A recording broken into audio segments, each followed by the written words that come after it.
काय मित्रांनो, शेतकरी ब्लॉगमध्ये आपलं स्वागत आहे मित्रांनो. तर तुम्ही पाहू शकता आंब्याच्या कैऱ्या पाहू शकता, असे मोठे मोठे झालेले आहेत. काही अशा आहेत मित्रांनो. पाहू शकता तुम्ही आंब्याचा सीझन खूप चांगल्या पद्धतीने आहे यावर्षी. तर असे आंब्याचे झाड आपण लागवड केली पाहिजे मित्रांनो.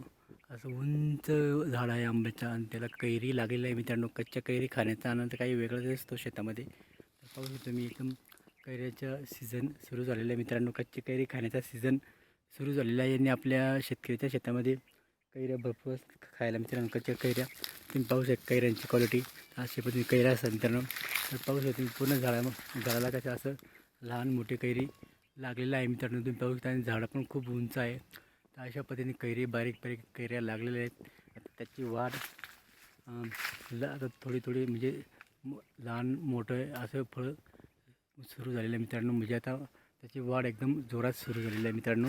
ते मी पाहू शकतो तुम्ही असं पद्धतीने कैऱ्या आहेत, एकदम कच्च्या कैऱ्या. आणि पाहू शकतो तुम्ही पूर्ण झाड तुम्हाला दाखवतो मित्रांनो. तर झाडाचं बॅकग्राऊंड तुम्ही पाहू शकता, अगदी वरतीपर्यंत एकदम बारीक बारीक कैऱ्या लागलेल्या आहे. हे आंब्याचा एवढं उंच झाड आहे मित्रांनो. तर खूपच चांगलं असं फळ वगैरे आलेलं आहे आंब्याला. तर कच्च्या कैरी खाण्याचा खरा आनंद म्हणजे शेतामध्ये असतो मित्रांनो. म्हणून शेतकऱ्याच्या शेतामध्ये हर एक प्रत्येक शेतकऱ्याच्या शेतामध्ये काही ना काही एक दोन झाडे असतात. तर फळांची झाडं लागवड केली पाहिजे, जेणेकरून झाडं लागवड केल्याने आपल्याला त्याच्यापासून फळं पण मिळतात मित्रांनो खायला. म्हणून आपण कोणत्याही फळांची लागवड केली पाहिजे मित्रांनो. जय जवान जय किसान.